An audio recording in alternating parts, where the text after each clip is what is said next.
Today we're going to be reading The Threshold by Amy Frazier. Click! The abrupt sound of a cocked pistol aroused her from her slumber. She opened her eyes to a dark silhouette hovering over her, an oppressive weight bearing heavily down on her. Puta pinche vieja! This is the last time you'll make a laughing mockery out of me, snarled the man with a sinister voice, whose breath reeked of alcohol and cigarettes, mingled with the stench of sour sweat and cheap men's cologne. Boom, boom, boom, boom, boom, boom, boom, boom. The deafening sound of her heartbeat pounded in her ears, nearly prevented Vanessa from recognizing her ex-husband's voice. It took several seconds for her eyes to adjust to the darkness. I'll teach you a lesson you'll never forget, whore, spewing his vile words in a slur. Having endured years of beatings and infidelity, Vanessa finally mustered the courage to file for divorce. She asked herself many times, what happened to us? Where did we go wrong? Years back, the local community saw Ricardo and Vanessa as the quintessential high school sweethearts, living the fairy tale dream. Schoolgirls looked up to Vanessa as their reigning homecoming queen, who was an honors student and varsity cheerleader, cheered in front of adoring fans, rooting for the favorite all-star football player, number 22 running back Ricardo Gutierrez. He established a cult following of crazed fans, idolizing their gladiator hero to crush their opposing teams. College football recruiters took notice of Ricardo's athletic prowess as he scoured the field with lightning speed, scoring one touchdown after another all the way to regional championship. College coaches enticed him with full scholarships, but too many parties led him to dead-end consequences. Excessive drinking with his teammates resulted in Ricardo becoming an alcoholic, and subsequently he lost all his scholarship offers. Whiskey in his coffee woke him up in the morning, and vodka in his orange juice put him to sleep at night. He couldn't function without special tonics, and his insatiable penchant for liquor eventually extinguished his drive and ambition to pursue his college dreams. After high school graduation, Vanessa had Ricardo married and moved to Southmost, a predominantly low-income Hispanic community. During the beginning of their marriage, Ricardo's urge to drink abated, and they spent time together, enjoying each other's company as a happily married couple. However, growing dissatisfaction and frustration as a tire salesman at Lozano tire shops, along with regret and disappointment from his previous losses, prompted him to pick up the bottle again. He started coming home late at night from the pachanga parties he frequented with his drinking buddies. His nightly escapades led him to engage in illicit affairs, often with ladies of ill repute, and then sooner after he came home, the beatings began. Vanessa realized alcohol changed him from a gallant knight to a vicious beast. Alcoholism was a rust that corroded his shining armor, and it obliterated their storybook fairy tale romance. The final straw occurred the time he stumbled home in a drunken stupor at 3 o'clock in the morning after one night stand, and beat her to a bloody pulp when she was pregnant with their second son. She awoke to find herself lying in her bed in the intensive care unit, her mother holding her hand, tears streaming down her cheeks, while her father stood grimly beside her mother. Mijita, mijita, shh, shh, shh, we're here, don't cry. Everything is okay, reassured her mother, but everything was not okay. She looked down at her flattened belly and realized the son she had planned to name Tomas was gone. She nearly went insane with grief over the loss of her son. It took 3 nurses to pin her down while the doctor administered a strong sedative. After that colossal calamity, she had had enough. Vanessa could no longer honor her marriage vows and decided to take action. The final stroke of the gavel on the sound block released Vanessa from the bondage of tyranny, and she walked out of that courtroom a victorious woman. The day marks the first day of my independence as a free woman, acknowledged Vanessa as she stepped outside the courthouse on East Harrison. An elderly woman in a loose-fitting floral print dress using a walker shuffled timidly over to Vanessa and touched her arm. She said, "Pardon me, señorita, for touching you, but you have such beautiful eyes, and I don't want to give you el ojo. Que Dios te bendiga." Vanessa smiled and patted the old woman's hand. "Thank you, señora. May God bless you, too." She crossed the street and walked to her Ford Explorer, got inside, and headed home. Daniel, her toddler son, waited for his mother at his abuelita's house, while his grandmother busily prepared a dinner of pollo con calabaza, Vanessa's favorite dish. Her mother, father, and Daniel celebrated her victory dinner with her in silence. No exchange of congratulatory words passed their lips during the meal, but a strong, tangible bond of love and support permeated the room so that no words seemed necessary. Vanessa charted a map for her future. Well aware she possessed exceptional skills in algebra, geometry, and calculus, she decided to major in accounting. She enrolled as a full-time student at the local university and welcomed the challenges of her new life offered her. She would carve a name for herself within her community and earn the respect of her peers. Most importantly, she vowed to make her son proud of her. The barrel end of the gun jabbed her, nearly bruising the skin between her breasts. The sound of her son snoring peacefully and soundly in the bed next to her oblivious to his father's threats, urged Vanessa to placate her husband. Ricardo, please stop. Think what you are doing. Think about our son's welfare. He needs his mother, and you would want your son to be proud of his father. Ricardo spat on her face and sneered, saliva dribbling down his chin. One less whore on this filthy planet would significantly improve the quality of my son's life. Pinned down against her will, Vanessa fought to control her emotions. She feared anything would incite him to full-blown violence. Her primary concern was to secure her son's safety. She didn't know what to do and felt herself cornered into stalemate. Bang! The gun went off. The sound of the explosion jolted her son awake, and he burst into a high-pitched squall. Vanessa looked at her ex-husband in astonishment, thankful that he fired a blank cartridge. He had fired a real bullet. Had he fired a real bullet, she would have been dead on the spot. Cabron, get off of me and get out of my house. She shoved him off, and then turned to comfort her baby. But as she turned toward him, she saw a dark, massive stain spreading rapidly on her bedsheets. A gurgling sound arose in the midst of all the chaos. She looked down and saw blood gushing out of her chest, cascading down her nightgown. The bullet penetrated clean through her body. It grazed her left lung, narrowly missed her heart, and exited the upper back. She reached for her phone on the nightstand, but Ricardo intercepted and yanked the phone off the wall. Somehow, she staggered out of the bedroom and headed toward the living room. If I can get to the phone and call 911, her mind drifted. At 10 paces to the phone felt more like 10 yards of a football field. If I can make it, she mumbled under her labored breaths. Her head swirled along with the room. The blood rose to her throat, threatening to choke her, her lungs filling fast with her own blood. She knew it would only be a moment before death beckoned at her door. Right before Vanessa reached the living room phone, Ricardo grabbed it with full force and threw it on the floor, stomping on it with his boots, crushing it into a million pieces. Don't worry, I'll bring back help, he said as he ran out the door and never returned. Unable to sustain her own weight, she collapsed on the floor, her chest heaving like an accordion out of control. Waves of panic gripped her, followed by a release of immense peace as she felt herself floating, drifting. The surrounding room began to fade, dim, and plunge into total darkness.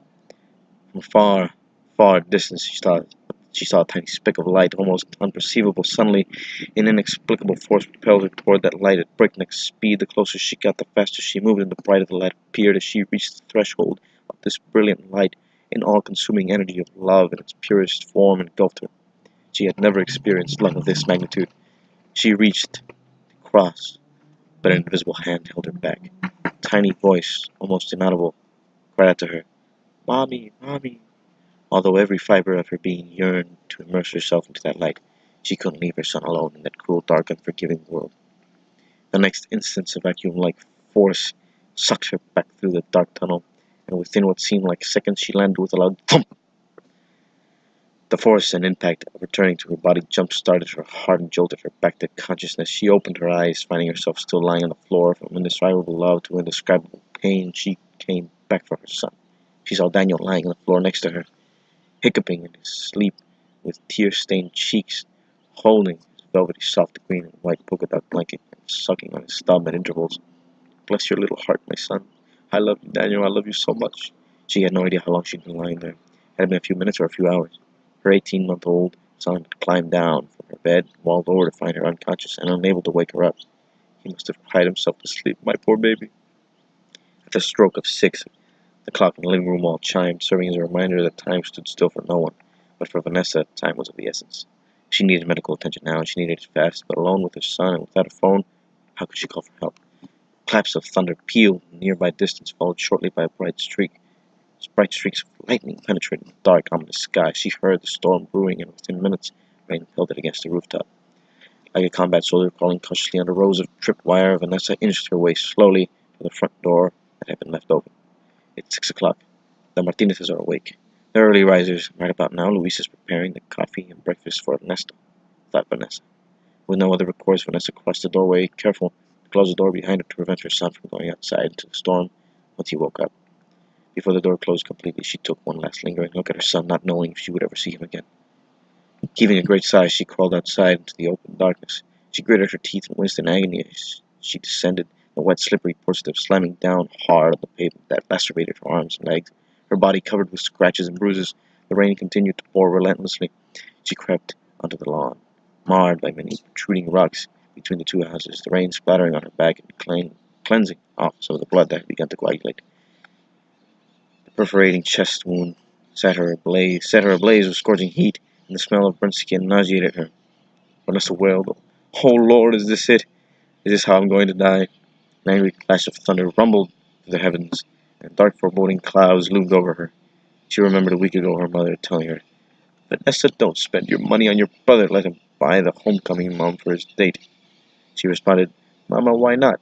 If I die, I can't take this money with me." A few days later, her mother advised, "Vanessa, don't spend your money buying clothes for Juanito. Let your sister buy them." Again, she said, "Mama, why not?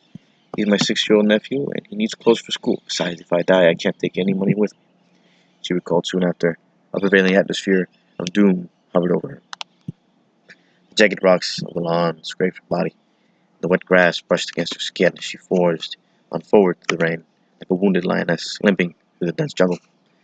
Visions of her childhood flashed before her eyes. "Tag, you're it!" squealed one of her cousins with glee. "No, no, you're it!" giggled Vanessa.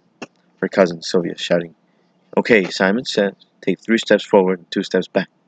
She heard her cousin Cecilio yelling, "Holly, Holly, oxen free! Come out, wherever you are!" One by one, all the children came out of their secret hiding places. She saw herself with her cousins, Rosie and Blanca, playing hopscotch for hours at a time on the sun-baked sidewalk and using colored chalk to outline the squares. Up ahead, not more than 10 feet away, Vanessa saw, with impaired vision, a blurry outline of the Martinez's back door. Its proximity spurred her onward, and she positioned herself, her body, to move, as if she were swimming the American crawl, striving to win the race of her life. She heard Angelita's voice pleading, "Vanessa, please go with me to see the curandera. I don't want to go alone. I'm sure after she reads my fortune, she'll read yours." Vanessa and Angelita had been best friends since the 1st grade, and over the years, they shared their innermost secrets. Concerned about family problems, Angelita decided to consult with the curandera. Vanessa, however, didn't trust curanderas, but she wanted to accompany her friend. "Someone close to you is about to face death," warned the curandera. Angelita assumed it must be my grandmother who suffers from Alzheimer's. Vanessa had long wanted out of her marriage from an abusive man she knew would never set her free. So she asked the curandera, "Will I be divorced from my husband?" The curandera examined the tarot cards and responded, "I see you lying on a hospital bed and your husband facing serious legal problems." The muffled sound of conversation coming from the Martinez's back door snapped Vanessa's attention back to the present moment. The fresh brewed aroma of coffee and sizzling sound of bacon assailed her. One more thrust forward, and her fingers touched the screen door. She tried with all her might to knock loud enough to get their attention, but made only scratching sounds on the screen. A thin, raspy whisper escaped from her parched lips, but fell on deaf ears. "Listen to this, nigger. It says here in the paper another home invasion, right off Ruben Torres Boulevard. It's the 3rd one in town this month. 2 masked men broke into the house while the family was having dinner. Imagine that," said Ernesto. "Ay, viejita, madre mia," said Luisa, making the sign of the cross. "I don't believe it. This used to be a small town where everyone knew each other, and we could leave our doors unlocked at night. Now we have to lock them during the day. And even then, no guarantee. What is the world coming to when we're not safe, protected in our own homes?" asked an alarmed Louisa. "I'd like to see them try breaking into our home, and when they do, I've got a nice little surprise waiting for them. The other end of my .38 special," boasted Ernesto with assurance, as he pointed his trigger finger at an imaginary target and went bang. As the husband and wife babbled on, Vanessa desperately tried to get their attention. She made futile attempts to knock hard, but only made more scratching sounds against the screen door. "Mi querida, you gotta stop feeding that damn stray cat. I hear him scratching the screen door again," said Ernesto without lifting his face from the newspaper. I know, papito, but haven't you noticed? Since he's been around, no more rat population," nodded Luisa, wiping the extra masa off her hands by rubbing them on her apron. "Another tortilla?" "Sí, sí, mi amor." This time, really packed it in with papas con huevo, said Ernesto, sipping from his coffee mug. The scratching sound continued. "All right, gordito, as soon as I throw some scrap to El Gatito," she said, turning around toward the kitchen door and calling out to the cat, "Hang on to your calzones, Mr. Terminator. I expect to see more ratones targeted for termination today after I've finished your almuerzo," she said as she pushed the door, but it wouldn't budge. "The door seems to be stuck," she grunted, as she pushed the door again. Then, in exasperation, she said, "No need to worry about a home invasion when the pinche door doesn't even open." Vanessa cried out in a soft whisper. Help me. Madre de Dios! Ernesto, come here quickly! Exclaimed Luisa. Hearing the urgency in her voice, Ernesto bounded from his chair and ran to the door, peering outside to see a woman lying motionless on the ground. Hijo de su... It's our neighbor, Vanessa! Hang on, Vanessa, I'm coming for you!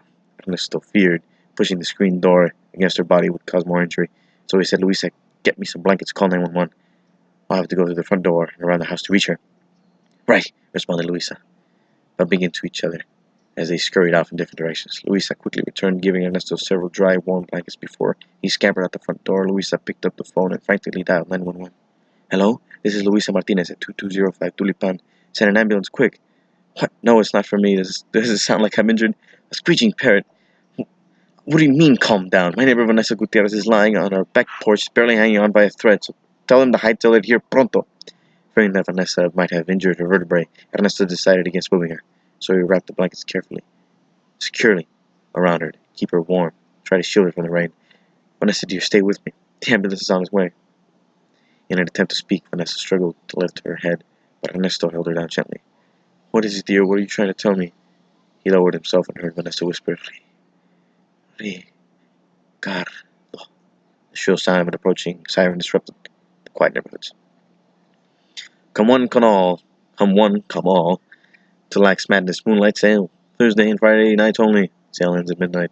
10% off everything you see in the showroom. Floors 20% off on household appliances and accessories. Take advantage of these great bargain prices you won't find anywhere else. Come and visit us today at Lax, your fine quality furniture store. That pesky lady again, always talking about marked down prices that they marked up higher than retail. Vanessa muttered groggily to herself. She heard the lady in the commercial with the effervescent voice. The anesthesia began to wear off after the nurses settled her into a private ICU room at the Valley Baptist Hospital. She underwent several hours of surgery, and now she found herself waking up to the lax lady pitching another annoying TV commercial that the station aired every single day during the local morning news. Vanessa opened her eyes for the first time since she lost consciousness on the Martinez's back porch. A labyrinth of machines, wires, cords, and tubes looked up to her. She looked around to find herself alone in the hospital room. A round wall clock across the room read 12:05. A brown leather recliner stood next to her bed.